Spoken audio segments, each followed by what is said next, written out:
What's up, everybody? Matt Gajewski here, back again talking college football. We are in the middle of August, just 3 short weeks away from week 0. Before we get there, we are going to continue breaking down all these college football teams throughout the summer as we approach the regular season. So in this video, we'll go through 4 win totals. We're going to talk a lot of the Armed Forces, some G5 teams today, G6 teams, and we'll give a prediction for each of those. But before we get started, if you like this content, please consider subscribing to the channel. It truly does help a lot. Leaving a like on the video or even a comment, something just small, an emoji, a thank you, a request for a future video. It is immensely helpful. Thank you if you have done that. I truly do appreciate it very much. Also, we will be referencing sides and totals. We'll talk overall win totals for these teams. If you or someone you know has a gambling problem, please call or text 1-800-GAMBLER. And last thing, we have a college football guide available in the link below. That's in the description of the video. Basically, what you get is a prediction for every single game throughout the season, sides, totals. That means win totals. There is analysis. Everything you hear in this video is there first, and it's constantly updating. We've had a lot of court rulings, players eligible. It changes for that, unlike all of your preview magazines, which are static throughout the season. So check that out if you were interested. Player projections for best ball and fantasy are there as well. That brings us to the meat of the show. So the Armed Forces, Army, Navy, Air Force, we're going to do all 3 because they're so similar and they require a bit of context the way they play. And if there's time, we're going to tack Charlotte onto the end as well. So let's start. We got to give Navy their flowers. They were the best Armed Force team last year. They won the Army-Navy game. We have to begin with them. So let's get set up on the background and get this going. Navy 2026. Coming off a historic season, finished with only 2 losses, win the Army-Navy game. What can we expect this upcoming season? A lot of their roster is gone. This video will talk about that very roster, coaching staff, overall program health, and what to expect for the upcoming season for Navy. Let's take a look at recruiting. This is the first thing that requires context. Army, Navy, Air Force. These teams, they don't recruit at the same capacity as anyone really in the FBS. They're an Armed Force school. Most of their players are 0 stars. That's because of their commitment to military service, of course. There's also some nuance with the retention. It's not uncommon for a player to technically be a recruit for a football team, and then they just stop playing randomly their sophomore year. So their retention numbers, they're not losing kids to the portal. They're just having kids stop playing football, which does happen routinely. It just requires some context. Navy's no different. They're a bottom 3 recruiting team. They don't use the portal. A lot of kids just stop playing football. But regardless, we know what it means to play for Navy. And typically they are taking these 0 stars, 2 stars, occasional 3 stars, and turning them into actual contributors as well. So let's go right into the roster with Navy. That's going to be more important than these recruiting numbers and program health. Here's the depth chart. You see the experience in the middle, snaps the last 2 years, what star recruit a player was if they were one, and then a value score 0 to 100, 100 being your all-conference players, 50 is around average. So they're losing their starting QB. Blake Horvath is gone. Or excuse me, yeah, Blake Horvath is gone, which means Braxton Woodson is now going to be your starting QB. This is a little bit of a tongue twister, but Woodson was actually recruited. He's 6'3", 215. Doesn't have the same arm on paper as like a Blake Horvath. When you have these triple option offenses, Blake Horvath was surprisingly good as a passer. Braxton Woodson has a 45% completion percentage, 5.4 yards per attempt. He actually does have more big-time throws and turnover-worthy plays, but the most important thing is 760 rushing yards. That's 5.2 yards per carry. His pressure-to-sack ratio was 30%, so when he was under pressure through his career, that has been a little bit of an issue. But when you look at him in this offense, you know, the Drew Cronage offense that finished 29th in offensive efficiency last year, can he run it? I think the answer is yes. It's going to be your classic triple option, wing T with some spread RPOs mixed in there. The RPO stuff maybe will be a bit of an issue for Woodson at some point, but the typical running wing T triple option principle should be just fine for a player with this caliber athleticism. Behind him, you have Jackson Gutierrez, He's yet to complete a pass, but does look mobile as well. We have the quarterback room for Navy ranked 5th in this conference, and largely that's just because you're losing a longtime starter in Blake Horvath, which brings in some uncertainty to the picture. So when you go to the receiver position, they typically aren't using this. Won't spend too much time here. It should be one of the worst groups in the conference, which no surprise there. They lose Nathan Kent, who was their leader. So you have like a Josh Guerin, who was a 3-catch player. You have a Luke Hutchison, who was a 5-catch player. There's not really a lot of worthwhile production, but I'm not really sure it makes sense. They're basically just blockers on the perimeter. Tight end is a bit more important. In this position, they return their top 2 guys. Jake Norris, 5 catches. Again, they're not throwing a lot, but he's played quite a bit, and he's been an elite blocker, which fits the Navy offense very well. He's one of the better tight ends in the conference, frankly, when you just isolate blocking. Then you have Theo Elwell, also played 201 snaps, not quite as effective, 0 catches on 4 targets, but he's actually played 200 snaps. It's better than a lot of players in this offense right now, given how much production they lost. And then Jordan Collins, 115 snaps for him. That's also not bad. Caught 1 pass. He was really good on the 115 snaps as a blocker.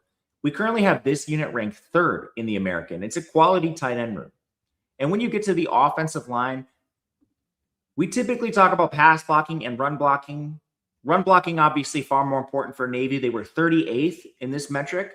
They do lose 2 starters in Ben Purvis and Jalen Acevedo. So when you look at who's returning, it starts with their left tackle, Sean Crowley, 809 snaps, came in a little bit above average. And he was decent in the run game. 10 pressures allowed wasn't great, but he's 6'4", 293. That's a pretty good size player. Your right tackle, Malcolm Johnson, he's a bit younger and he's a bit smaller. Needs to put weight on some frame, but this happens with a lot of Navy guys. They're typically a little underdeveloped in the trenches. He's 6'6", which is great, but he's 278.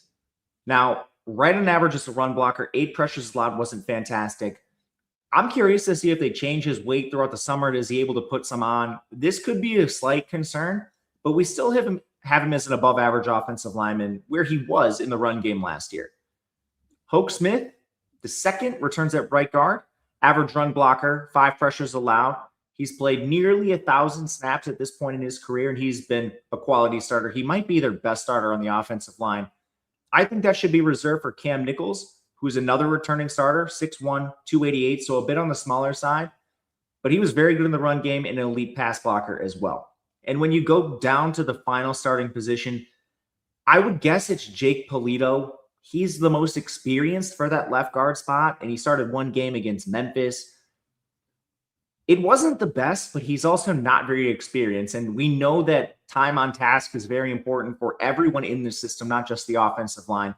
And if he's your weak link, he's really the only one we project as a below-average starter. That's a good place to be.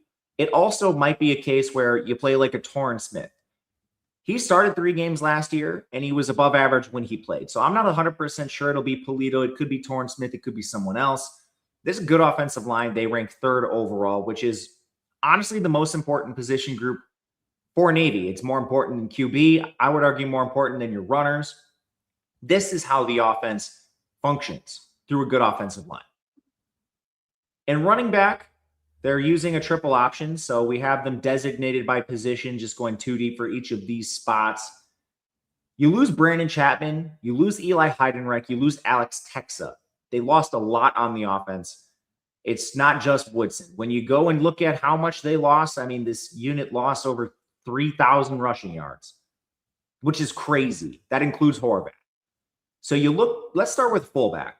The player who's typically lining up behind the QB should be Vic Listorti, who's 200 pounds. He has 3 career carries. Behind him, we have like a Mikey Pearson, Quinton Ezard, Aiden Woolfolk, maybe. None of them have any experience. And that's kind of the case with every single position, at least among this running back group, this slot back group. Isaiah Bryant and Charles Robinson are probably going to be your slot backs, but no experience here. Bryant has 7 carries. Robinson has 10 carries. On top of that, you have like Michael Barrow and Trey Jones with virtually no experience behind them. Trey Jones is a 3-star, which I guess is a little bit of a feather in their cap. This running back room ranks last in the conference due to inexperience. We barely have 100 snaps combined among these players.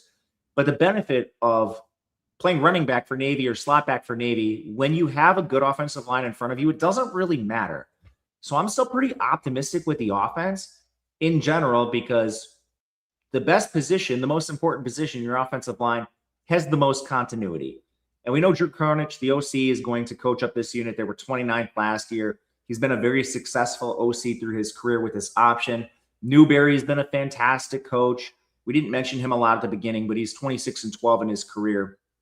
And he's been with Navy even before that, where he was the DC prior. So a lot of optimism with Navy's offense, given there's so much change. Defense. So PJ Volker left for the NFL, their DC. Now they're promoting Eric Lewis. It's another internal promotion. Navy was 111th in defense last year. This is a unit that does need some work just year over year. They were 107th in run D. They were 55th in pass rush. And they're losing a couple guys on the defensive line. Luke Pierce graduated. Adam Klenk graduated. Julian Matum is not on the roster. We mentioned this at the beginning. Sometimes guys just stop playing football. He's not there, which leads to no experience on the edge. This defensive line really in general has one experienced player. The edge group, it's Aiden Lightcheck and Garrison Dibble, the only players that have any experience. Now, Dibble is a 3-star. They just don't have a lot of them on the roster, which needs to be noted. But you've got nothing here. Nothing. Inside, you also lose a 7th-round pick in Landon Robinson. Navy is lucky to sometimes have one player drafted. They had a few drafted in the last cycle. With that said, Griffin Willis does return, who played 643 snaps. The problem was he wasn't exactly the best player last year. Slightly below average in run D, but he did have 15 pressures. And he has a bit more experience year over year than kind of anyone on this defensive line. So I think he's probably your stalwart. Use him inside. He's one of just a couple players we have projected above average in this unit. But if he's injured or you need to just rotate extra players in, the depth gets thin pretty quickly. Xavier Arrington has 146 snaps last year, at least over 200 in his career, but he's been below average for 2 straight years. Okay in run defense, but no pass rushing. He's a 280-pound defensive lineman. He's 6 feet tall. And that's also a little bit of a problem with Willis. He's 273, also 6'1", not very tall. You just don't have a lot of bulk in the trenches.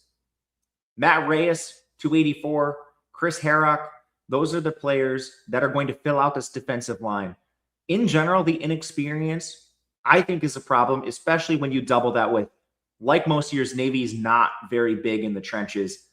You see this, it's a problem against the better teams they face. Notre Dame, that should come as no surprise, but we've seen it in multiple games and teams that can run on Navy. Luckily for them, the American, there will be teams that just can't exploit it.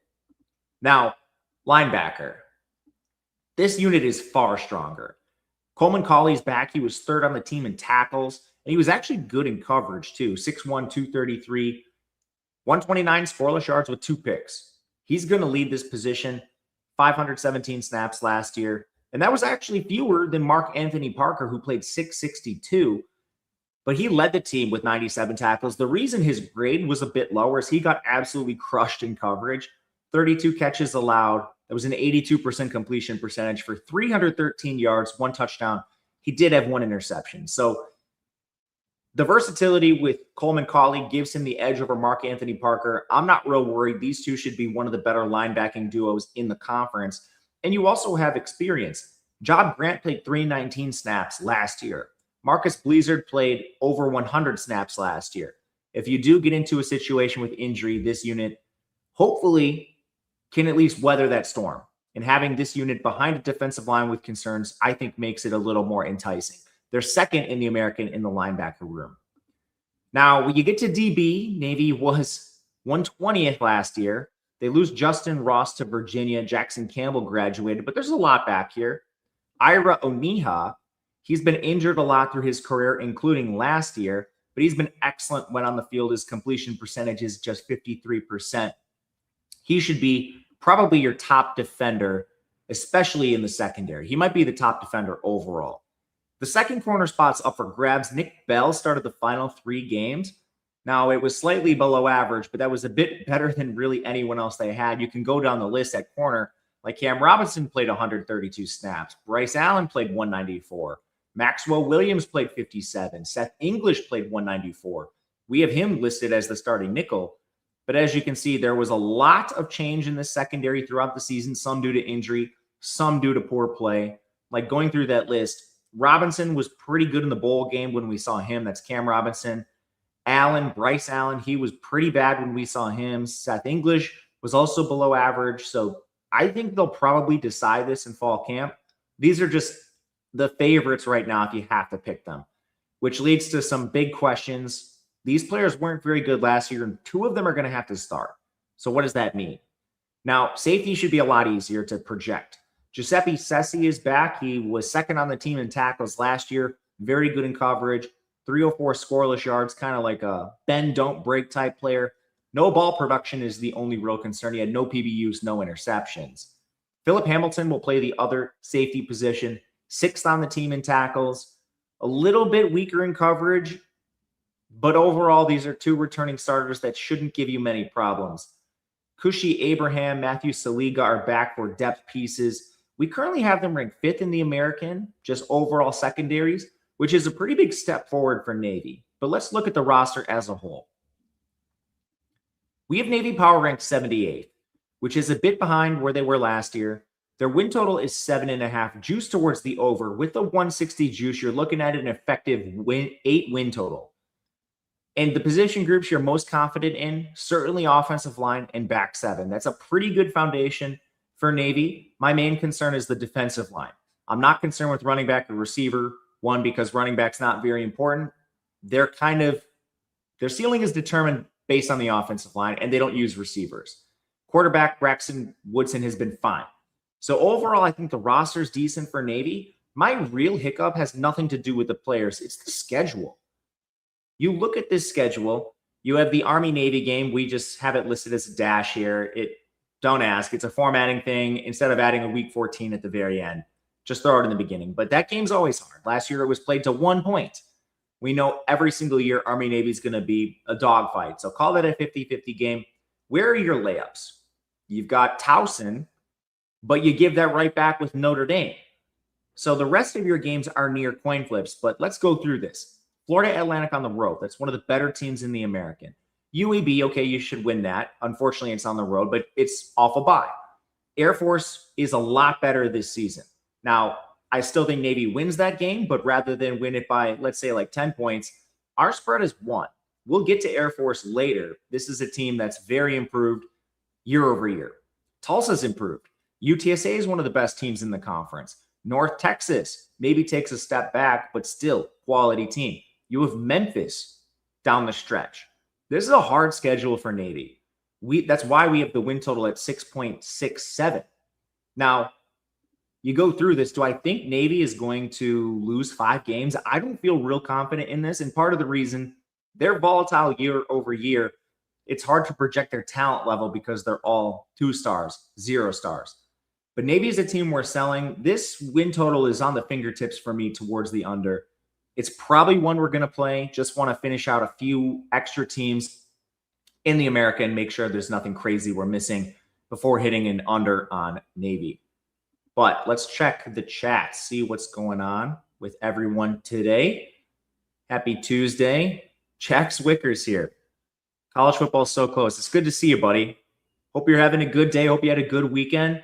I'm pumped for college football myself. Can't wait to place some of these bets and spend all Saturday parked on the couch watching some elite games. Week 0, it can't come soon enough, honestly. But we're going to continue with our trend in the armed forces. So we talked about Navy. That means we have to talk about Army and talk about why we have such a tight spread in America's favorite game. But let's pull up the back end. All right. Army 2026. They are coming off a 7-6 season. Played Navy very close in that game to end the season. But can they take the next step? Get back to a double-digit win season. This video will take a look at Army's roster, their coaching staff, overall health of the program, and give a prediction at the end of the video based on their schedule. Here's where Army ranks in terms of total recruiting. They're towards the bottom, like most of the Armed Force academies you're typically dealing with. 2 stars, 0 stars. It's just what happens. These are not your typical recruiting teams. You also have problems with retention, and it has nothing to do with the transfer portal. With Army, Air Force, Navy, you just get kids sometimes that stop playing. That's no different here.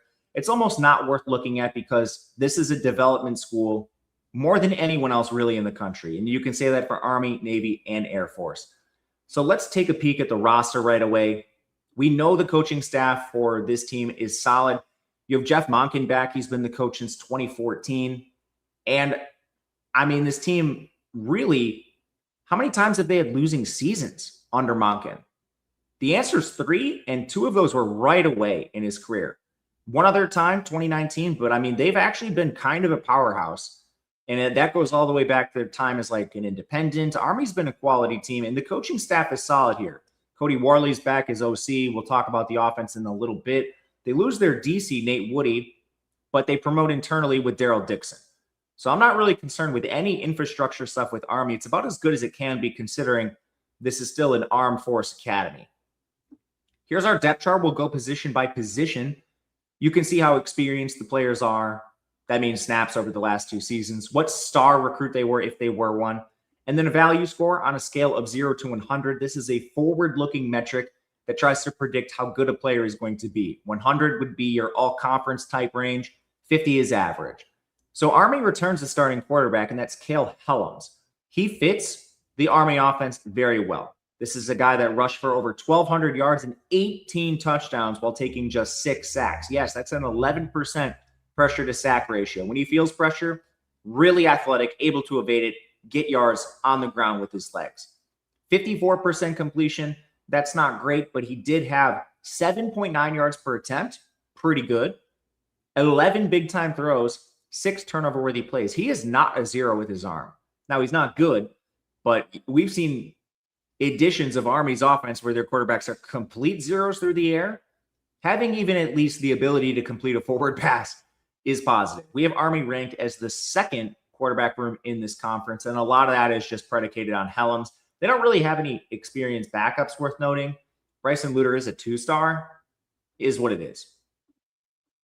Wide receiver is also not a position they use a lot, typical of Armed Forces. Brady Anderson is a 3-star. He actually had 381 yards last year. That's 27 yards per catch, 3.4 yards per route. He does have big playability in the rare event they throw it up. Toby Olawale is also like a hybrid running back receiver. He played 201 snaps last year. They can use him across the formation. So Army's a little bit more experienced than you might think at receiver. It's still not going to be a focal point of the offense, but it's not bad. Certainly not bad. Tight end is also a pretty good position for this team. Parker Pawlowski is back after 731 snaps, and he's 6'4", 251. That's good size. Elite blocker. So on the 731 snaps, he spent 618 blocking. He is essentially an extension of the offensive line, a 6th offensive lineman, if you will. Tex Brannon, Brian Dyer, depth pieces with 79 and 75 snaps. They're not going to run a lot of 12 personnel or anything like that. But having Pawlowski at the top, Army ranks 4th at tight end in the American. It's a good room, basically based on what Parker Pawlowski is providing. And this offensive line is very, very good. They were 1st in the country in run blocking efficiency last year. They're losing only Will Jeffcoat. Everyone else is back. Left tackle, Henry Appleton. Amazing, amazing run blocker. And only allowed 9 pressures. Played nearly 900 snaps. Your right tackle, Teddy Williams, is back. He's 6'5", nearly 300 pounds. He had the best run blocking numbers on the entire team. So between Henry Appleton and Teddy Williams, your tackle duo's fantastic in the run game. Inside, you have your center, Brady Small. He's actually 320 pounds, and this will be his 4th year starting. This guy has over 2,400 career snaps, and he's been elite in every facet of the game. Paolo Gennarelli's back at right guard. He has nearly 1,500 snaps, a 2-year starter already. Last year, he did take a little bit of a step back in terms of the run game, but still firmly above average. And if you want to call him a weak link, that's not really the worst thing. But the real concern is what are they going to do with the Will Jeffcoat spot? I think it's going to be a battle between Lane Parks and Kyle Kloska, who both have played under 10 snaps, but neither really have separated themselves. But I don't know. It's going to come down to a fall battle. You do have Gregory Meidel, Brandon Rawlstad also in the mix, but regardless, you have to fill one spot. Army's offensive line is elite. I think it's the best offensive line in the conference, especially when you factor in the importance of run blocking versus pass blocking for this team. And this also extends to the running game. Good offensive line means good running back production. We have the two slot backs. We have the fullback here. So they're returning more than, let's say, like a Navy, but Noah Short's gone. Hayden Reed's gone. I think your power back, that B back, is going to go to God's Power Nawahui, who is a former QB, but we saw him in the bowl against UConn. First thing to note, UConn lost their coach. Everyone on their team transferred. I can't believe they fielded a roster for the bowl. So it was certainly not a full speed UConn, but God's Power still racked up 196 rushing yards, 9.3 yards per carry in that game. That's pretty good. He flashed 171 yards. At slot back, you have Samari Howard. He's 5'8", 189. This is the position that's kind of, like your running back receiver hybrid. He had 13 catches, but he did drop 4 out of 21 targets, which isn't great. But he's coming back, a quality, experienced player, probably backed up by Brady Motts. That's hard to say. But then you get to like more of your fullback, your A-back position. Carson Smith and Jake Rendina have both played over 200 snaps. Efficiency is hard to really evaluate with these kind of players. Like this position is essentially slamming into the A-gap. But you actually have both of them averaging 4.2 yards per carry. And if you're just in the interior runner and not given the chance to really do anything, that's not bad. Zach Mundell has played a bit. Aiden Self also has 201 snaps. Army's running back room is pretty good. And all of this might not even matter because the way the offense runs, this specific triple option attack uses their QB as the lead runner. So they are returning their QB. They're returning a bunch of production at running back and offensive line. This unit is formidable. Defense. So you change out DCs. Army did struggle on defense a bit last year. They were 119th in run defense, 111th in pass rush. Eric Ford is gone off the edge, but Jack Boosum is back. And he was pretty good last year. 8 tackles for loss. He had 25 pressures and 4 sacks. The real problem I have with the D-line, especially edges, where are you going after that? Noah Nixon has played 135 snaps and 48 snaps the last 2 years, but not been great when we've seen him. He has 2 pressures in that span and pretty bad run defense. Wouldn't be surprised to see Javon Smith just jump him. Christian Yusef Zada could play above him. It's basically just you don't have any experience outside of Boosum. It is what it is. Inside, you lose Jack Latore and Jacob Tuodi, but they do have Cody Harris-Miller back, who 309 snaps last year. He's played over 500 in his career. He's basically a run stuffer, and he is 300 pounds, so that's important, but you're not going to get anything out of the pass rush. Behind him, Dylan Stowers. He played 225 snaps, another run stuffer, but he's only 265, so you're probably looking at least a part-time role. I wouldn't expect him every single snap.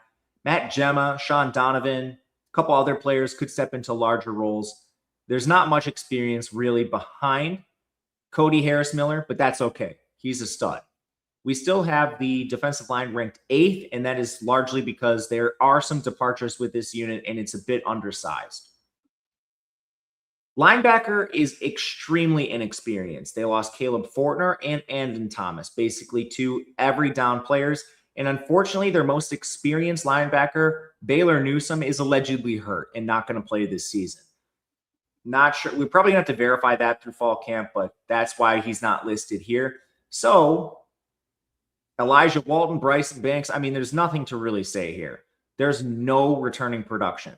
Bryson Banks is a former 3-star, but it's going to be a young unit. It's going to be wildly inexperienced. They have no other recourse. We have it as the second worst linebacker room in the conference. Kind of is what it is, returning 25 snaps total. It's tough. Now, secondary should be far more impressive. They were 98th in coverage last year. They're losing 4 players that played quite a bit in Larkin, Madison, Shields, and Weaver. But at corner, Jaden Mays was pretty good last year. He has over 1,200 snaps in his career. allowed 4 touchdowns, a little bit of boom bust, but he's a pretty good run defender, and he still had 1 interception, 4 PBUs, only allowed 27 catches. So the candle's still lit for Jaden Mays. He should be their best player in the secondary. And behind him, I think you're probably looking at Jackson Hammond, who played 200 snaps. Coverage was decent for him. Nickel's probably going to go to like a Cole Seawright. He has 138 snaps. Both these guys have been kind of brutal in run defense, but that is what it is. Jalen Jones, another name to potentially mention here. Behind Mays, I'm not 100% sure they go with Hammond and Seawright, but I think that's probably the most likely scenario. And combined, you're probably looking at around average play with the two of them. Safety, you have Stephen Nadozi. He played 248 snaps last year and really flashed as a run defender with 23 tackles. His coverage was up and down. Caleb Williams, also a player they could potentially use, 32 snaps last year, but don't be surprised if it's like Isaiah Burrow or Larry Pickett Jr. Neither of them played more than 10 snaps, but players waiting in the wings. The secondary has some holes to fill. I'd be worried about one corner and that second safety spot, but in general, we still have this unit ranked 4th. I think you can feel pretty decent about the Army secondary. And overall, kicking, they're not going to kick anything deep. Their returning kicker, Dawson Jones, had nothing beyond 50, but he was 6 of 9 from 40 plus. So I'm not expecting that to be terrible. But here's where Army ranks as a whole. We have them power ranked 75th in the country. Their win total is 7.5, juiced slightly to the over at minus 145. We're basically right in line with that. And the important thing here is with Army, the offensive line and the quarterback position, 2 most important within this offense, are among the best in the country. Defensive line's coming in around average, and DB is above average, which both would be upgrades from last year. And Army finished 7-6 last year. We're looking at roughly a win total in that ballpark, and I'm a bit more optimistic than that. And part of the reason is the schedule's not as difficult as some other teams, even like a Navy. So again, we have the Army-Navy game listed under the week 1. Should have a dash there, but I won't change it now. It's just hard for me to format and put it at the end. Disregard. Anyway, it's the last game of the year, not the first, but we have Army projected as a slight favorite. They get a cupcake in Bryant, and then the schedule has a bunch of the bottom of the conference and some easier non-con games too, whereas like a Navy's playing everyone at the top, and they also have a Notre Dame. So you do get South Florida, that's tough, but Temple, that one's winnable. Louisiana Tech's a winnable game.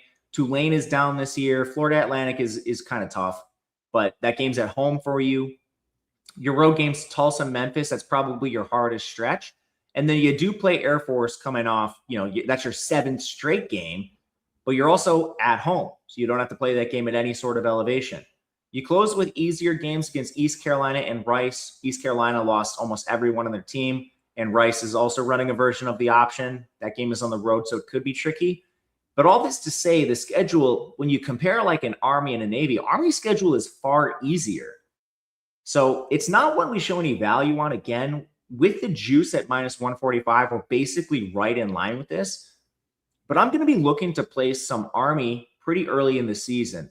Maybe even as soon as, like a South Florida with a brand new coaching staff in week 2. Good luck preparing for the triple option in that game. Now, Army will be on their 3rd straight game. It'll only be South Florida's 2nd. So worth noting, that already tripped me out with Navy. This is not the week 1 game, it's the week 0. But anyway, they're coming off a game against Bryant, so you can prepare for South Florida in that spot. But anyway, long story short, Army's a team we are optimistic on this season.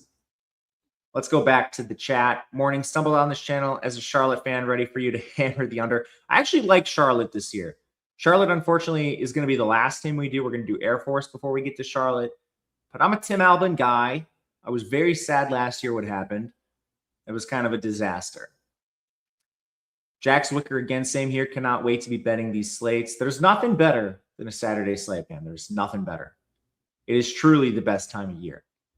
Let's close out these Armed Force Academies with Air Force, and then we will talk about this Charlotte team. How Charlotte ended up in this stream with all the Armed Forces, kind of just by chance, really, is the answer.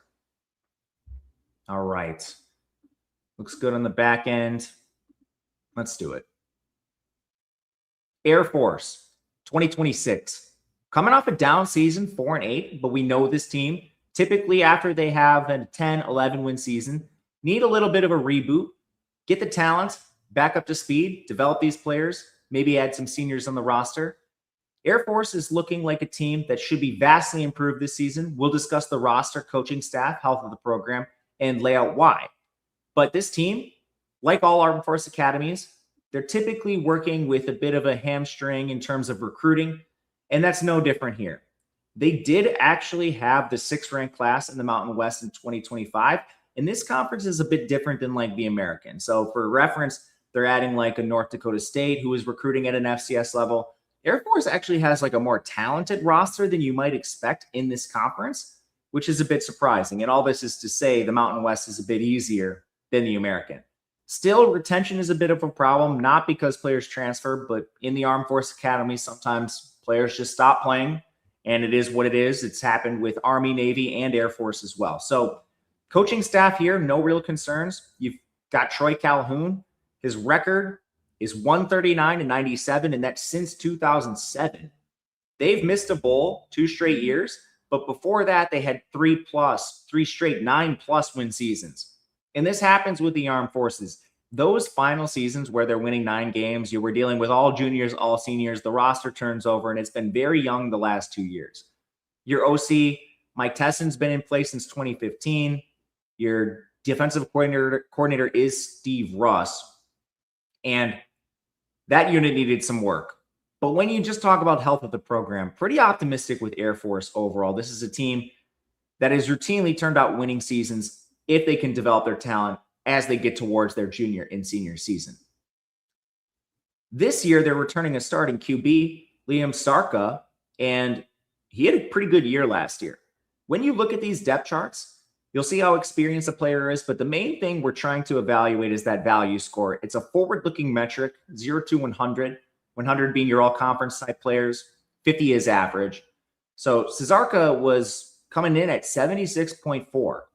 That's a really good mark. And some of my concerns are one, size. He's 5'11", 190. Running a version of the triple offense is going to be tough at that size. But he also had a 62% completion percentage, 10.6 yards per attempt, 9 big-time throws, 9 turnover-worthy plays. It's a relatively big arm for him. Now, his season ended early with an arm injury, so that still concerns me given the size. But he also rushed for 13 touchdowns, 922 yards. He's more than capable of handling this offense. Backup is Josh Johnson. He's been there for quite a bit. Kemper Hodges can play in a pinch too. He's more of like a fullback. They'll use him in that capacity sometimes. But the quarterback room, it's still pretty good. We have it ranked 8th in the conference, but I'm not really super concerned the way they're using it.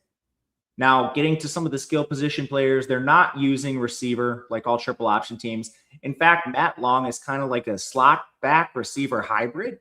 He's only played 199 snaps, but you'll see Long moved around in different capacities. He's a bit smaller as like your slot receiver. The true wide receiver they'll likely use is Jonah Dawson, but this is, again, not a position we're likely to see a lot of, so not really worth discussing at length. Tight end is inexperienced. This is one of the few positions they are losing some players. Bruin Fleischman transferred out. He went to Montana State, a rare transfer. So Simon Kibbe is your most experienced with 37 snaps. We just don't have anyone here really with any experience. Now, Aston Henge and Dominic Henning both are 3-star recruits.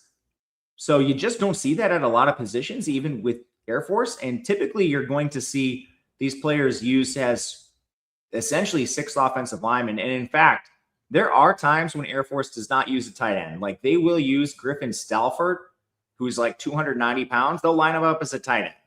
So don't be surprised if that happens at times and you don't see as much of these players as you might think. With them basically using tight end as an extra offensive lineman, I'm not super concerned with the position. The actual offensive line should be pretty good. So you have 2 full-time returning starters, but Air Force was 7th in pass blocking last year, despite a lot of injuries. They do lose a few here. Coaston Cooley, Jack Burnett, Trevor Tate, those 3 are gone. So there will be a bit of uncertainty, but that left side should be pretty entrenched. And that starts with left tackle Nathan Elwood, who played 577 snaps.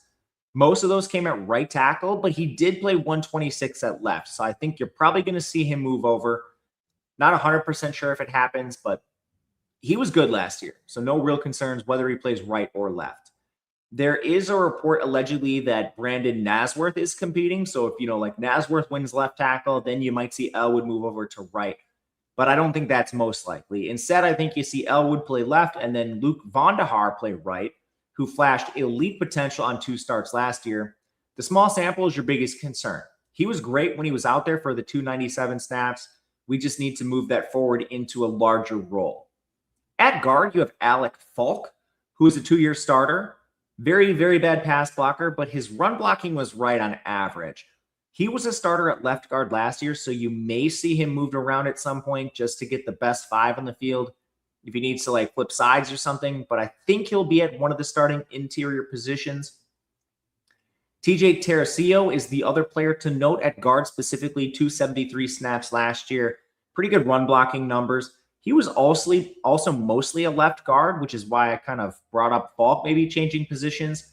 But we did see Teresio play right guard on occasion too. So that is where our projection comes in. And the last spot center, I think you're just completely inexperienced. You're looking at like a Rudy Varela, who is the top player according to reports, but he only played 11 snaps. Like maybe they moved someone else around. John Ashford played 187 snaps, but that was mostly at guard. So you're going to have to either move a guard or just use a very inexperienced player in Varela, but I'm not sure it matters. Even with us projecting Varela, the inexperience, with throwing that in at center, we have this is the best offensive line in the Mountain West. So there's a chance it's maybe even better if they can configure this in a way you feel happy about. And then everyone's an upperclassman. So whether they have experience or not, they have experience in the program. These are guys that have been at practice for 4 years now. I'm pretty optimistic even with some changes. Running back, they're losing a fair amount. Cade Frew graduated. Dylan Carson graduated. So fullback, I think you're looking at Owen Allen. He's played a lot through his career, over 1,000 rushing yards. He's never fumbled. Now, for a fullback, he averages 3 yards after contact. That's actually really good. So I think Owen Allen locked in there, probably your best runner, but not looking at a player who's really dynamic. He's getting you the gritty yards. What do you get at like running back and slot back? I think it's probably going to be Rocco Conti, who played over 100 snaps. There's not really any experience behind him, but a couple names worth noting: Jalen Rashad Turner, Chase Farrell, and Keegan Sack are all in the mix. And a couple of them are 3 stars, especially like a Chase Farrell, a 3-star sophomore. Wouldn't be surprised to see him have some sort of breakout this season. The Air Force running back room ranks 4th in this conference. So that is immediately another position of strength. And combined with an offensive line we like, this unit should be pretty good. And overall, the offense, I think, will be successful in this conference. Defense. Last year, Air Force was 108th in run D, 52nd in pass rush. They run a 3-4. So there are some weird labels and positions that Air Force uses. We'll try to break it down. They lose Daniel Grobe, Jackson Adams on the edge, but Isaac Hubert is back, and he was really good, man. 36 pressures, 5 sacks, and he had 30 tackles and 11.5 tackles for loss in the run game. Stud. Behind him, Jalen Reese, he was good on 153 snaps, especially in run defense. He is on the smaller side, so they'll need him to step up into a larger role. There's nothing behind these guys, so you're kind of relying on the star power of Hubert and hopefully some development from Reese. The interior has Andrew Tillett and Lukia Rawls, who both played over 200 snaps. Now, both of them aren't really the best projections. For example, like Tillett's 290, Rawls is 280. That's pretty good size. But both of them were actually below average in run defense. One potential weak link is Jaden Okendo. He also has some potential to maybe flash because the run defense with him was good. But my concern is also a sub 300-pound guy. So what does this look like when you extend it over a larger sample? From there, it's like a Chaz Barnett. Defensive line is a marginal concern. The only thing that really helps Air Force, I think, in this regard is you do have one stud, and it's not exactly the best conference in terms of defensive lines. I think there's going to be a lot of teams allowing a lot of rushing yards in this conference as a whole. Linebacker. This unit is a bit stronger. It starts with Blake Fletcher up at the top. He led the team. He had 108 tackles last year. So really good run defense. Coverage wasn't great. 30 catches allowed. That was 83%. That's for 383 yards. He did have 2 PBUs. But Dallas Daly's back, another player with good run defense, 45 tackles. He was actually better in coverage too. Didn't start to begin the year, but did start from week 6 onward. And the depth here is not bad either. Brody Bujnak and Luke Fisher, over 150 snaps apiece for them. So having at least some experience is good. We have this ranked as the second best linebacker room in the conference. Coverage, Air Force was decimated last year in the secondary. It's actually been a 2-year problem. So finishing 131st, don't be as concerned with this. Top corner returning is Mikael Sexton, 467 snaps for him. Run defense was okay. He had 33 tackles, but the coverage was a bit up and down. 71% completion for 356 yards, 2 touchdowns. I won't lie, this needs to be improved at least a little bit, but he is a former 2-star, one of only a couple recruits playing for this unit. Corey Johnson, 464 snaps, good run defender again. He had 34 tackles. Completion percentage was a bit better, but still 363 yards long and 4 touchdowns. These corners were pretty big, like boom bust players, and they need to be coached up and improved. So new DC should improve that. Alexander Perez, I think, is your favorite for the nickel. Played a lot last year as a freshman, 349 snaps. He was the opposite. He was, better in coverage, but a little bit weaker in run defense. I think he'll be okay there. 26 tackles is still fine. He's 200 pounds, so kind of your prototypical nickel. You need some size these days. There's a few other players worth mentioning. Nick Beckwith had 6 starts, but he was atrocious out there. Played some slot. I don't think we're really going to see him over Perez, but worth mentioning. Max Mistel, going to be one of your safety starters, nearly 600 snaps. He was good. 3rd on the team in tackles, only 15 catches allowed. They were scoreless as well. 3 picks, 2 PBUs. Likely your best defender in the secondary.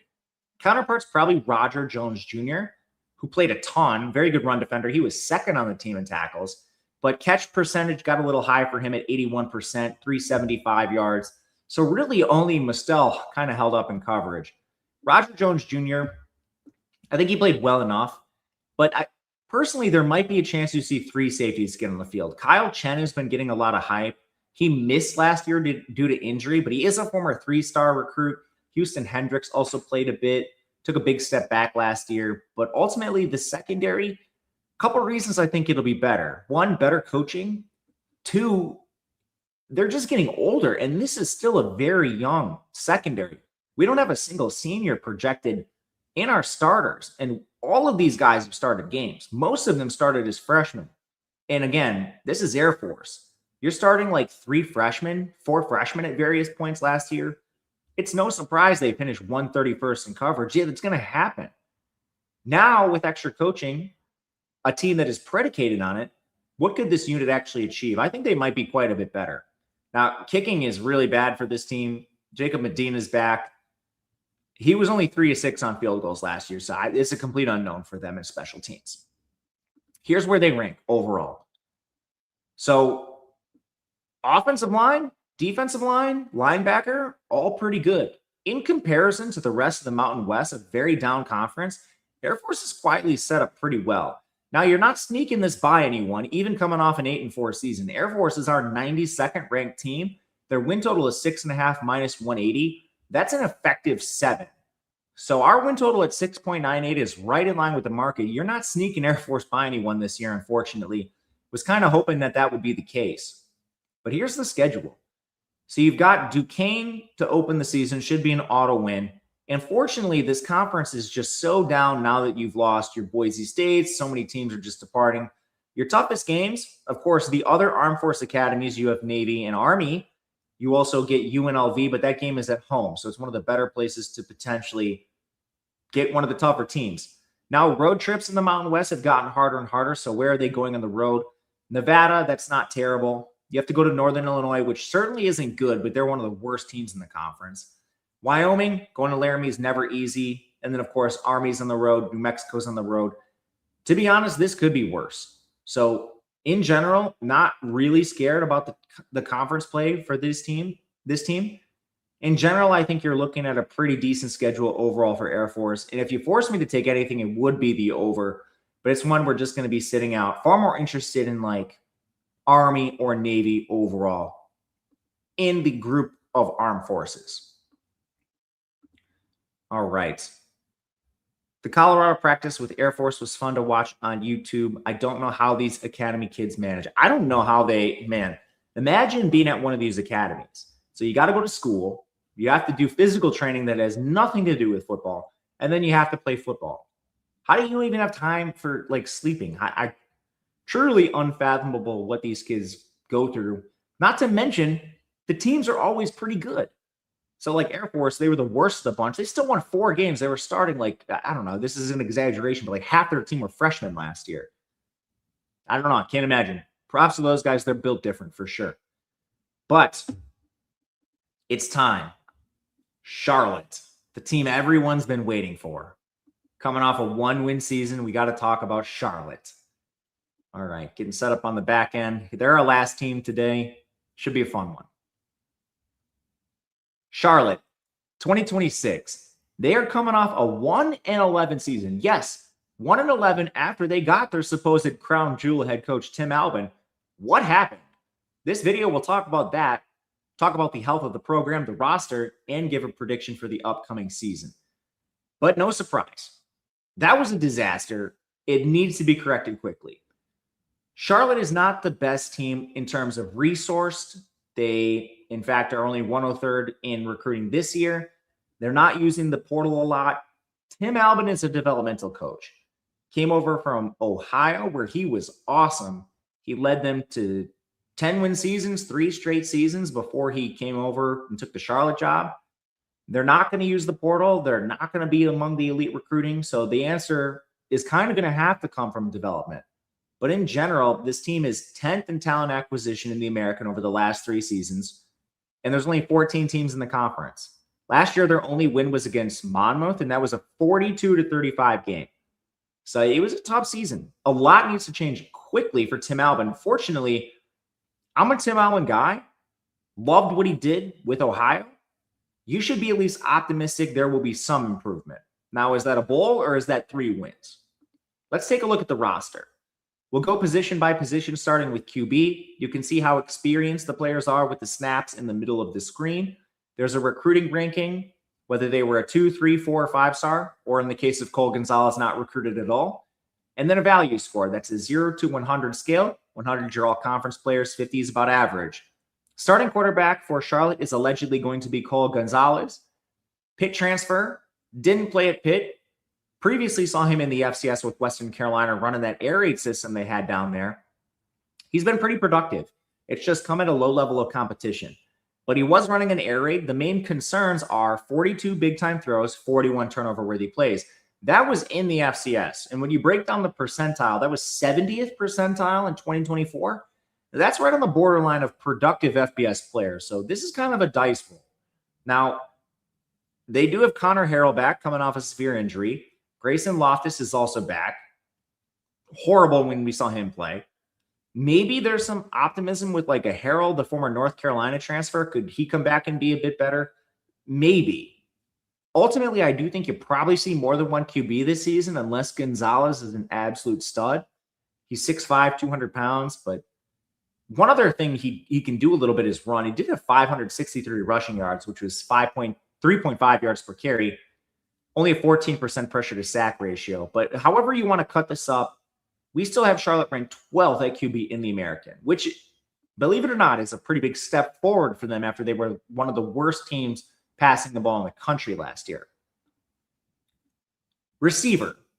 So they're going the low-level transfer route for the most part. There are a couple interesting players that come from the FBS and the Power 4, but they're losing almost everyone. Javen Nicholas went to Duke. EJ Mason he graduated. Sean Brown graduated as well. So let's just start with the transfers. Like a Jaden Barnes is projected to lead this group. He's small, 5'8", 170, but he did have 55 catches. 2.0 yards per route is elite. He is a slot receiver, but even before he went and transferred up, this is a guy that previously was in the FCS with Austin Peay. It did translate well, but now you need to figure it out in a different scheme. You have SEMO transfer, Cam Pedro. He was 66th percentile in the FCS, so kind of right on that borderline again. But he originally began his career with Marshall, so you're not looking at a completely under-recruited player. The other concern is redundancy. He's 5'11", 180. He was a 91% slot player. He'll probably move outside with Barnes in the slot, but there's redundancy. Also, like a Tank Boston, he's 5'11", 190, not the biggest there either. He comes from NC State and he was a top 1,000 recruit, so he should play or at least get the opportunity just based on talent, but not a layup there either. Even like the Zaheem Kolek is 5'11", 165. You don't have one guy that's 6 feet tall among your top four. And Kolek was a 62nd percentile Bryant transfer. Now, even at his size, 5'11", 165, he played out wide a ton. It's just, does that really translate to the FBS? I'm not sure. Derek Ely's the most experienced, 89 snaps for him. Now, Ely's at least 6 feet tall, but he's a zero-star recruit. You have like a Jalen Hampton, from Western Kentucky. Adam Hopkins is a former 4-star from Colorado. Only 4 career receptions, but his development was kind of stunted when they were asking him to play defense earlier in his career. He's a complete wild card. Does he play defense? Does he play offense? Does he play a lot in offense? Is he going to live up to the 4-star ever? I don't know. They rank 11th in the American at wide receiver. I tend to think they'll be better than last year because you've at least added some transfers that have like a recruiting background you'd be impressed with. Not just Hopkins, but like a Tank Boston. So it's a better blend than they had last year. I'm still not sure it's talented enough to like reach a bowl, but I would argue it's better. Tight end, they're going the low level again. They do return Gus McGee, who's pretty good in terms of size, at least. 6'5", 250. He caught 14 balls, but he was a pretty good blocker. He's also like in year 7, so he's very, very experienced, at least in terms of practice. He should be your starter. I imagine you're looking at like a Logan Malden from McNeese State as your secondary tight end.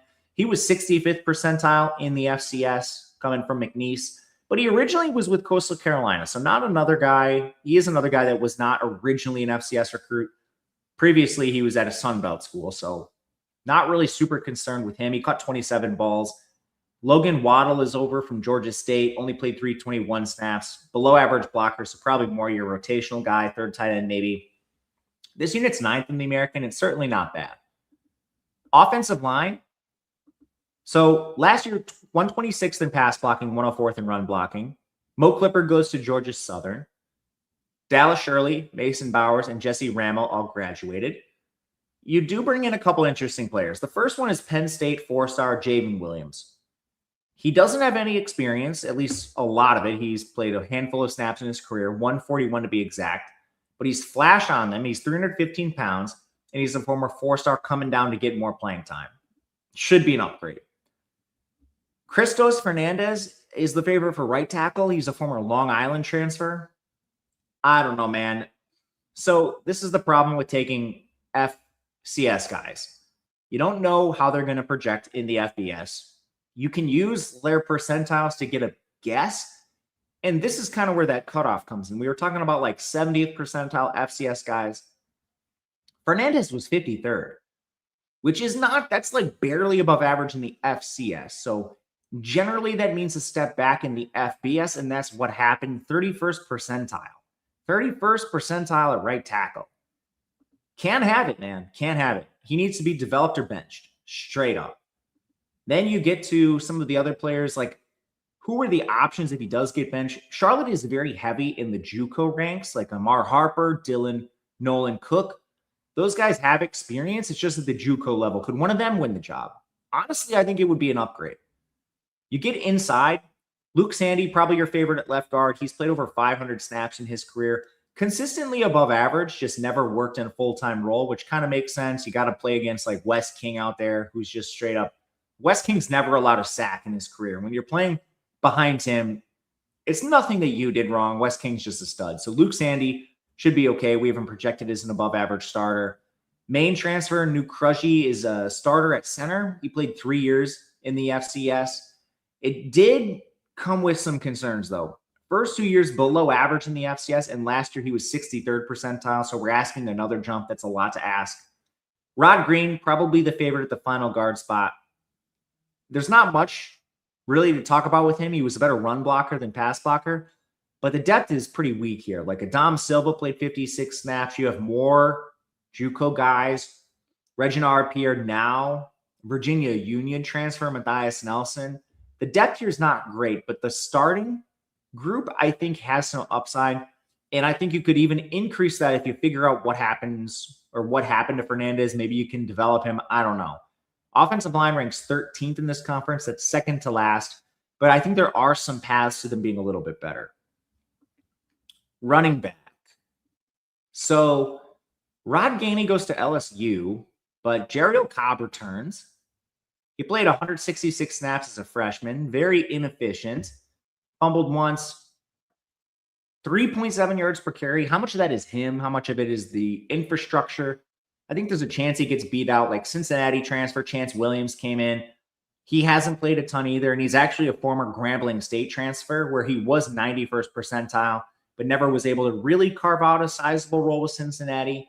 You have App State transfer, Kamani Alexander, another player who hasn't played a lot. He was ranked 1,362 in 2024. To go to a further depth, of course, there's more JUCO guys like Demarion Petit from Coastal Carolina, originally with JUCO.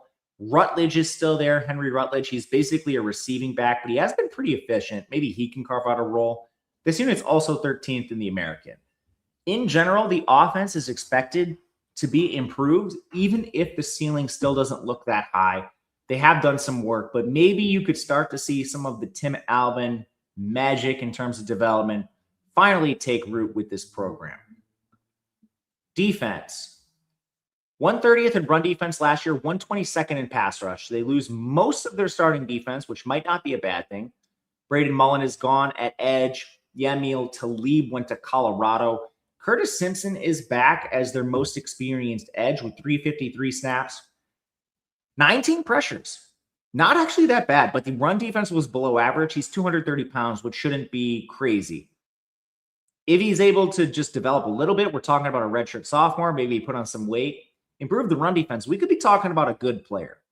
Jalen Johnson also played over 300 snaps. He had 10 pressures, which isn't bad. Another player who wasn't the best in run defense, but not a size problem. He's 250. This was missed tackles. He missed 4 of them. You have like a DJ Burgess. He came out of JUCO last year, started week 1, went down with injury. Before he came over, he was the defensive player of the year in 2 straight years in JUCO. So there's some optimism there. Shaku Sangari, another player who comes over, this time from the FCS. 58th percentile there is not really that impressive, but he was a good run defender, and he's nearly 255 pounds. Inside, Jamarian Solomon played 353 snaps, a former FIU transfer. 20 pressures was all right, but it dropped with Charlotte. Run defense is all right too, but he's 270, so you're not talking about the biggest guy. I'm at least mildly concerned. Maceo Williams, another player who is a former transfer, basically played everywhere. Charlotte, Utah State, you name it, he's been okay in run defense, even at 280 pounds. Played at Kent State before. He has over 1,000 snaps now. I think he's fine. And that's kind of your upside in the inside. Just you get some run stuffers, clog up the middle. My main concern is like a Williams and Solomon aren't very big, 270 and 280. But Caleb Irvin's 290. He was originally a Purdue transfer. Wasn't great there. Catawba transfer, Dinas White comes over. I have no idea what to expect with him. He originally was a Florida State recruit, though. He was the 717th ranked player in his class. So probably at least some optimism for him. I don't know why he was down at Catawba, but that is what it is. Overall, we have this unit ranked 11th. That's the defensive line as a whole, combining edge and interior. It's not horrible. Not as bad as you might think. Linebacker. So Shea Taylor graduates. Reed Williford was actually a UDFA. They get back Caden Schmitz, who was second on the team in tackles, but still only average in run defense. Coverage, he allowed an 84% completion percentage, but he did have 2 interceptions, 2 BBUs. Former Ohio transfer, so some continuity with the staff and Tim Alvin. I think that's fine. I'm not real concerned with him. I think he'll be at least a decent starter for this defense. Nate Faunus needs to do a better job just straight up after they were 132nd last year.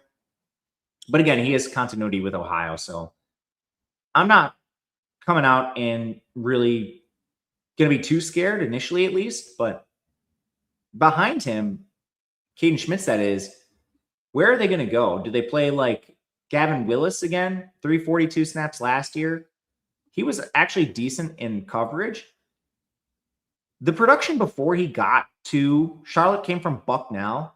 Now, he was a 100th percentile player with Bucknell. Started 2 games last year. I think he probably should have played more. But behind them, Stellan Bowman, Darius Wallace, there's not really a ton with this team overall. Going through that. So last year they were 121st in coverage. They're losing a few players like a Dwight Boodle's probably the main one. He went to Arizona. And this secondary on paper still ranks 14th in the American based on our projections. But there's 2 points I want to highlight. The first one is if that is worst case scenario, I don't think it's substantially worse than your teams in the middle of the American. But there is some upside for them just flat out not to be worse in the conference. Like your corners. CJ Clinkscale Jr., he's a former Boston College transfer. He's played consistently above average. There are holes in his game. More of a boom-bust player. The 75% completion percentage for 385 yards is not fantastic. You'd like to at least stop a few of the big plays, but he's certainly not a bad player. Jameel Croft is coming over from Kansas. He's seeking more playing time. So P4 transfer, top 1,000 recruit. A bit older. He's from 2023. But still, this is a player you'll take in a secondary you're looking to upgrade. Nickel is a bit of a concern. Colin Gill, I like that he's big. He's 6 feet, 210, which is good in run defense, where he did have 35 tackles. Coverage was a bit up and down like most of the other players in this secondary, but that's kind of a decent foundation. And then at safety, you have a Maryland transfer in Shamar McIntosh. Not the best recruit, but he comes over clearly seeking more playing time. Dylan Womack, he was a 0-star recruit that played 104 snaps last year. Pretty good in run defense, but I'm not even sure he'll win that job. You could see one of the JUCO guys like a JP Patterson or maybe even one of the corners move over. They have a lot of JUCO secondary players coming in. Tredarius Smith, Zayden Lang-Taylor, Nyreek Sharp. So the 14th ranked secondary has this like horrible projection on Womack in here. They could very well upgrade this, whether it's through development, Albin's specialty, or just a different player. This is kind of their floor. So when you go to the overall depth chart and how these position groups stack up in the conference, Charlotte is power ranked 129th for us. That's not very good. Their win total is 2.5. It's juiced to the under. We're almost a full win ahead of that. We're at 3.55. So linebacker is the only position group really even touching average. But this was perhaps a team ranked like under 4 across the board last year in terms of rankings positionally. So they did upgrade some of these. And this is also sort of discounting Tim Albin, who there are coaching power rankings too. Coming into last year, Albin was near the top for just talent development.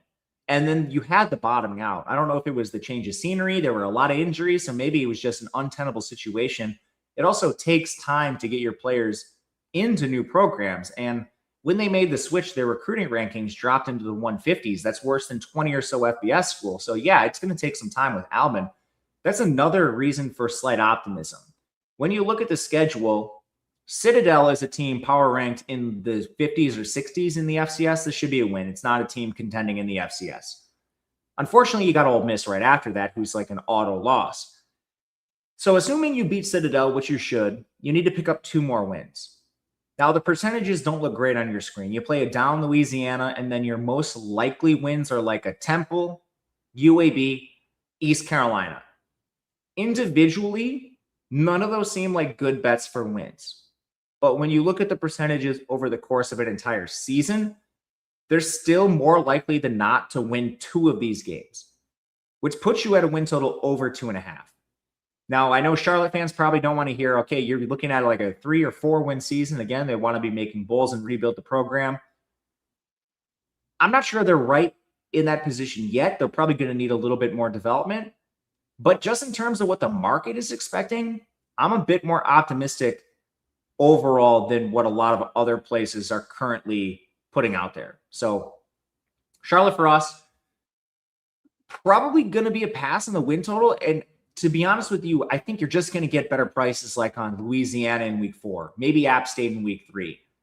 So rather than wait till November to cash your tickets, assuming you win, I think I'd rather just play them in late September for the same amount and hopefully find a way to profit with this team throughout the season and not just lock it up for the entire year.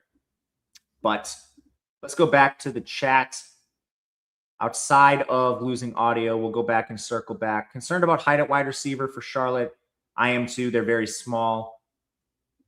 Just switching to defensive backs. Nothing goes right for Charlotte. Hey, man. I still like Tim Allen. I have hope. I have hope it's not going to be a complete disaster. But you never know. The roster certainly isn't as talented as a lot of other teams in the American. But sorry about the audio. Thank you guys for coming and hanging out. I appreciate it. We'll edit those out for the smaller videos that come out. But we'll be back on Thursday talking more teams. For sure have Florida Atlantic. If you want to hear about another one, still time to request. Haven't decided the other 2 to 3 we'll talk about. But until then, good luck, everyone. We will see you again very soon. And have a good week.